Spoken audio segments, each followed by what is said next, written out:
ಗಾಡಿ ಇಟ್ಕೊಳಕ್ಕೆ. ಎಷ್ಟು ವರ್ಷ ಆಯ್ತು ಸರ್ ಅದು? ನೀವ್ ಯಾವಾಗ ತಗೊಂಡಿದ್ದು ಯಾವ್ದು ಬುಲೆಟ್? ಬುಲೆಟ್ 5 ವರ್ಷ ಆಯ್ತೇನು. ಹೆಂಗ್ ಮಗಗೋಸ್ಕರ ನಿಮ್ಗೋಸ್ಕರ? ಮನೆ ಹತ್ರ ಇರ್ಬೇಕು ಅಂತ ತಕೊಂಡಿದ್ದು. ಮನೆ ಹತ್ರ ಇರ್ಬೇಕು ಅಂತ ಅದ್ರಲ್ಲೇ ಹೋಗ್ತಾ ಇದ್ದೇನೆ. ಎಲ್ಲೋದು ನಾಟಕಗಳು ಅದು ಇದು ಕಲ್ಸಕ್ ಹೋಗ್ತಾ ಇದ್ದೆ. ನಾಟಕ ಇಲ್ಲಿ ಎಲ್ಲ ಸರ್ಕಲ್ ಡ್ರಾಮಾ ಎಲ್ಲ ಮೇನ್ ಕೈವಾರಕ್ಕೆಲ್ಲ ಹೋಗ್ತಾ ಇದ್ವಿ.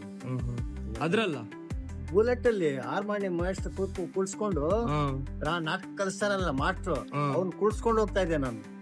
ನಾಗರಾಜು ನಡಿ ನಾನು ಬಂಗಾರಪೇಟೆಯಲ್ಲಿ ಬಟ್ಲಲ್ಲಿ ಮುಂಗಾನ್ಪಲ್ಲಿ ಈ ಕಡೆ ಆ ಕಡೆ ಎಲ್ಲ ಬುಲೆಟ್.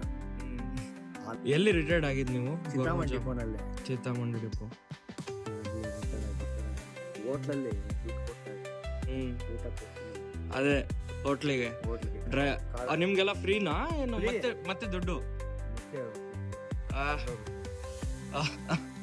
ಬೇಡ ಅಂದ್ರೂ ಕೊಡ್ತಿದ್ರು. ಅವ್ರಿಗೆ ವ್ಯಾಪಾರ ಆಗ್ತಿತ್ತಲ್ಲ ಅಲ್ಲಿ. ಬಸ್ ಎತ್ಕೊಂಡು ಹೋಗಲ್ಲ ನೋಡಿ, ಜಾಸ್ತಿ ಹಾಕ್ಬೇಡಿ ರೇಟು.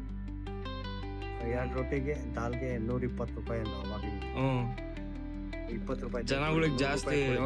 100 ರೂಪಾಯಿ ನಾನೇ ಹೇಳಿ. ನಿಮ್ಮ ಹೆಸರು? ನಾಗರಾಜ್.